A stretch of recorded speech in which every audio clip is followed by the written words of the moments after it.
বক্তব্য নিয়ে আসার জন্য অনুরোধ জানাচ্ছি বাংলাদেশ ইসলামী ছাত্র শিবিরের সাবেক কলেজ সভাপতি, সাবেক থানা সভাপতি জনাব জাহাঙ্গীর আলম। এই পর্যায়ে বক্তব্য নিয়ে আসার জন্য অনুরোধ জানাচ্ছি জনাব জাহাঙ্গীর আলম ভাইকে।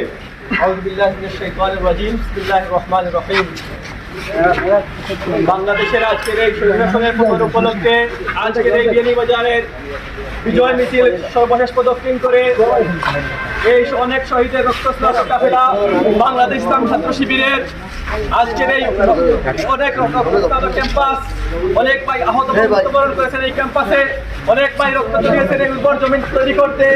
আজকের এই বিগত দিনের যে নৈরাজ্যমূলক এবং প্রতিহিংসামূলক কার্যক্রম হয়েছে সবগুলোর বিসর্জন হয়েছে আমাদের এই আন্দোলনের মাধ্যমে, আমাদের এই বিজয়ের মাধ্যমে।